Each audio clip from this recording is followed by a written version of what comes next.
gamers. Giveaway is about to happen where the winner will get free coaching. Here we go. 3, 2, 1. Crypto Invoca. Hell yeah, brother. Today, we're going to check another replay. This time, the winner of the giveaway was Sensei, aka Crypto Invoca in the chat. We found one replay where he lost out of his whole match history that is now observable. Let's get into it. This game is a ranked game on Lipany, Diamond 1. He's playing against Mr. Foxtrot. And on the other side, there's the man himself. So this is on English versus Delhi at Diamond 1 elo. I think it's like 1.2k elo, right? So yeah, let's check it out. Let's see what he can do better and what he can go for. One thing to note, straight from the get-go, since you are Diamond 1, so you're an above average gamer. If you play English against Delhi, you can go for 1 scout if you want to. But if you do play aggressive, there's nothing wrong with going with 2 scouts to try take away as many sheep from your opponent, so when you do the push, they run out of food faster. And also, guys, I will try to adjust my coaching style, I guess, based on what, you know, the person that we're checking the replays from, what rank they are, right? Because I'm not going to tell it, you know, he's Diamond 1, I'm not going to tell him to constantly produce workers. He should probably know that by now, right? Alright. So far, so good. He's doing the 2-2-2 wheelbarrow build. Mill a bit delayed. Could have started it about 10-15 seconds ago. So that's something that can be better. One thing that you can also do, that you probably see me do all the time, you can select 1 villager at the time, and then 1 villager on this sheep, 1 villager on that sheep, 1 villager on that sheep, 1 villager on that sheep. Because look what's going to happen right now. Are you ready? They're gonna gather, and they're all gonna go hit the same sheep. So instead of them instantly gathering, they're all doing the... So small thing, if you have extra APM, do that. Why can't I see the... Why can't I see the influence radius when I click? No? Whatever. Okay. Scouting seems fine, nothing crazy. Farms, okay, very nice. Can add another farm, there it is. So far, so good, brother. Another farm. You can add, just so you know, you can add another farm here and then build a house. You will have enough time. Age up with 4. Age up with 4. If you guys don't know, the way that production in Age of Empires 4 works, the way that the math works behind it, if you age up with 4 workers, if the building takes 60 seconds to construct, it will take half the time. So it will take 30 seconds with 4 workers. So 4 workers is the most efficient way to get the building up and running without losing your resources, because right now they're not gathering. The 5th worker loses its value. The more workers you add from 4 onwards, you gain less and less building time reduction from then on out, so it's technically not worth it. How do we know 4 workers is the best? I'm rank 1 and rank 2 on the ladder, trust me. So let's check. Yeah. By the way, this math regarding build time, boom. This math regarding build time is not my source. There's a spreadsheet that I saw. Obviously, I'm not gonna do math. I'm too dumb for that. So I saw a spreadsheet that has like build time with 20 workers, build time with 19, with 18, with 17, with 16, with 15, and so 4 is the one you want to go for. It's 3 or 4, but 4 is technically better. Like if you're just aging up to feudal for the sake of aging up, 3 is fine. But 4 is very good if you're trying to get to feudal as fast as possible without losing resources. Okay? Just give credit to the guy that put the time. I have no idea who the guy is. I saw this months ago. And the formula hasn't changed. So, shout out to the guy who did this months ago. And the spreadsheet, of course.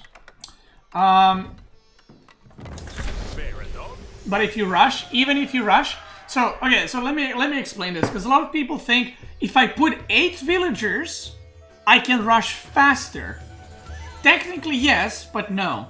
Because if you put 8 villagers to age up, you're gonna age up and you're gonna have no resources to actually build units. That's the problem. So let's say if you age up, I don't know the exact number, but let's say the landmark takes, I don't know how much even landmark takes. Let's say it takes 2 minutes, you go 4, it gets down to 1 minute. If you put 8 workers, it goes down to 40 seconds. But then you have no resources because 8 of your workers are building the landmark. So you will age up and you're gonna have no wood, no food. So what's the point of you getting to feudal if then you can't build anything, right? So that's why the 4 is a good number. It's gonna get you to feudal and allow you to produce units and have the best, it is called diminishing returns, but a lot of people don't know what diminishing returns is, so. All right. Okay, so far so good. Farm's looking good. Unfortunate Barry's gonna cock block you on that one, but it is what it is. Why do you have 4 on gold here?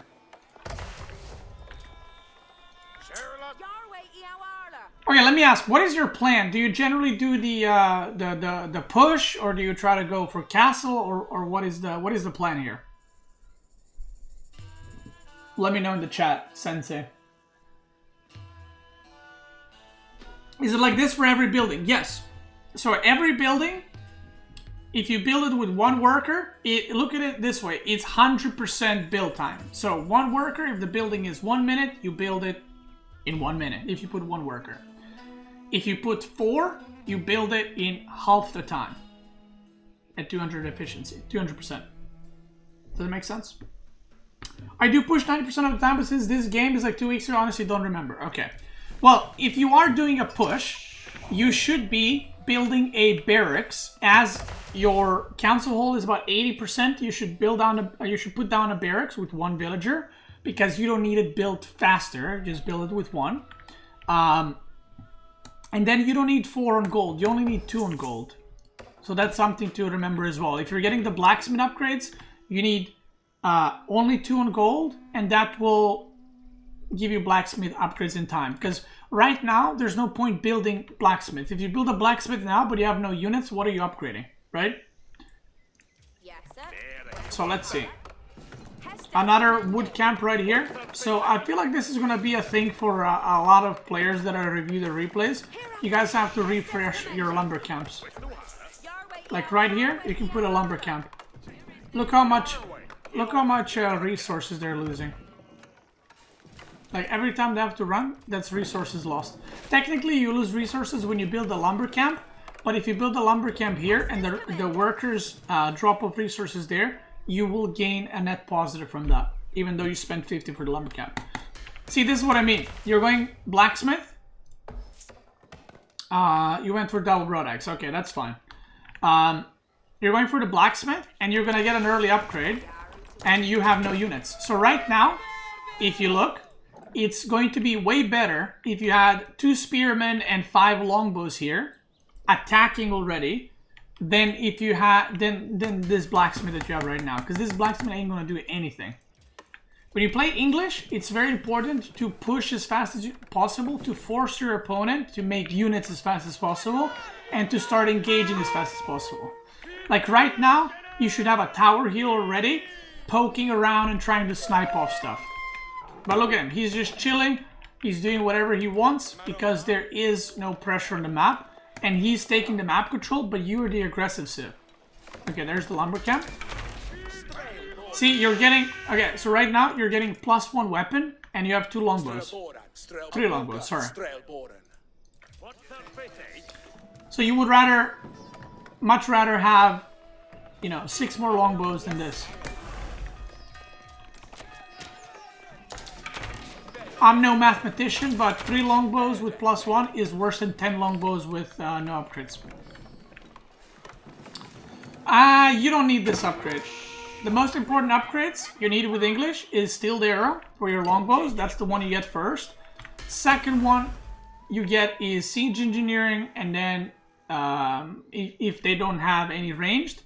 If they do have range like archers, get iron undermash and then get siege engineering at the end. Another thing that I see a mistake for a lot of players, they get blacksmith and get siege engineering. And not only they can't use it, right, because they don't have enough wood, their income on wood is not enough to support unit production and rams. So they're just sitting there with their like 6 units and they're waiting to make a ram, and then they make a ram, right? And the enemy comes and just mows down their units because they don't have an army.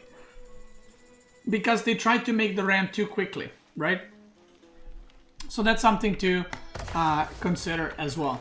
You need about 20 workers on wood with double broadaxe in order to be able to sustain spearmen, longbow production, houses, like building a tower whenever you need, and a ram. Before that, you cannot sustain it.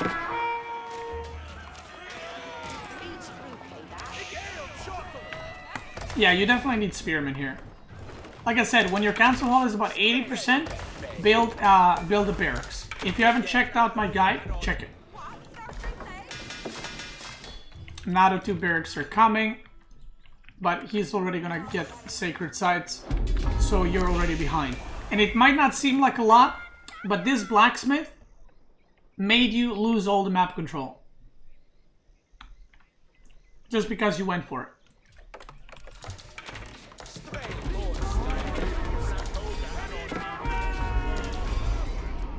And now you're scared. Look at your vision. You got no clue. I mean, you can see here, right? Because you put these units on second side. But you got no clue if you can move out, and now you're slowly moving out.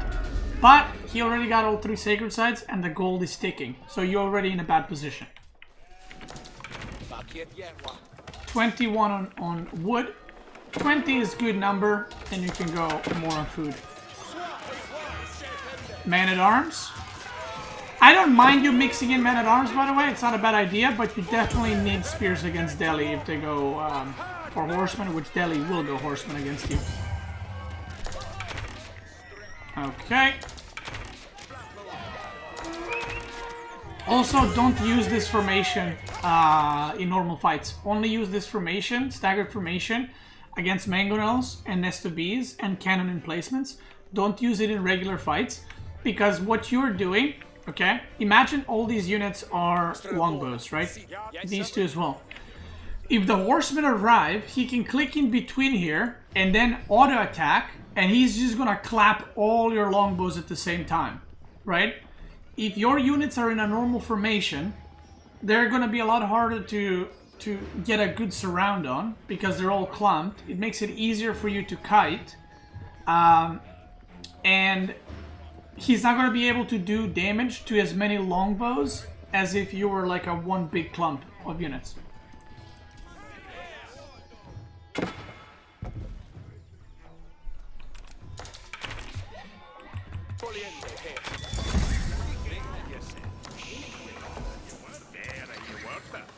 Another berry card block. Yeah, and you have too much gold. Like I said, 2 on gold is more than enough. 4 is... you have too much. Yeah, now he's castle and this is... I mean, this is GG already. Like, I don't need to like see any more of the replay, because Delhi... this is Delhi in a nutshell. The way this guy's playing it is Delhi in a nutshell. You get 3 sacred sites, you delay a little bit, you get enough gold for castle, you quit unit production like he did, you go castle, and then you have castle units versus feudal, and you pretty much ought to win.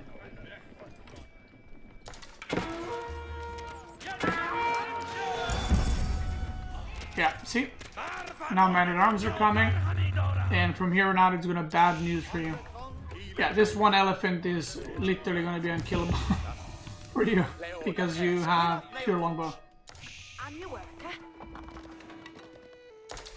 Because you're Diamond 1, this seems to me like more that... I don't see this as like, this is how you play every game. I think this is more so that you don't know how to play against Delhi. Because this is not like you played and he outplayed you. This is like, I have no clue what to do or where to move my army. And yeah, just sitting here is just, you're about to get smashed. You struggle against Delhi? Yeah, I can see that. I mean, English versus Delhi is a bad matchup for English, don't get me wrong. It doesn't mean it's unwinnable or whatever, but it is a hard matchup for you. Against Delhi, you need to put pressure on them early, and you need to block the sacred sites in whatever way you can. You cannot let them have sacred sites. So that, like, I know that in like Diamond and Under, in Diamond maybe there is Delhi, but under Diamond there is almost no Delhi. It's, I think, like 5% picked Civ. So it's a very, very low picked Civ.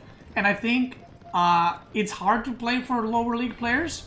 But when you do play against them, even though they're bad because the players are not playing it to its efficiency, people lose to it because they don't know how to play against it because they never meet it, right? So, yeah, one thing to note, the general Delhi plan will be massing units until they get control of the sacred sites. They will almost never try to finish the game. Their plan will be to get the sacred sites and use the gold boost to get to castle. Then they're going to pull back while they're aging up. And then they're going to go back with castle units and take all the relics and sacred sites again. That's the Delhi's plan. And this is not like my Delhi playstyle or someone's Delhi playstyle. This is how Delhi plays. So, yeah. Like right now, you're not beating this army. And the problem is, even if you go castle right now, which you did, this is the issue. He already has so many units, and he can take the sacred sites all around the map. He could, I don't know if he's mining stone, I don't see it. If he wanted, he could have mined stone and drop a keep right here. If he drops a keep, you have nothing against it. Like you're in no position to even rush down a keep, try to kill villagers. You have one spearman, so this tower elephant is going to be extremely hard for you to kill, and that's a lot of cavalry. So I would suggest definitely focus more on building spearmen to deal with the cavalry.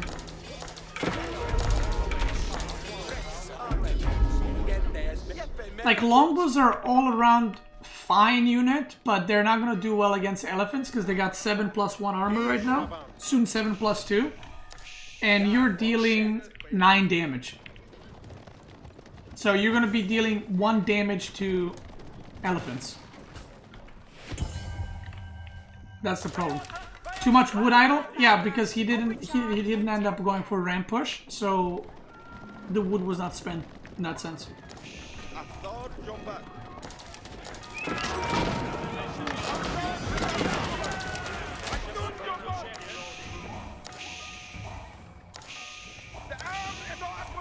Yeah, this is one of those.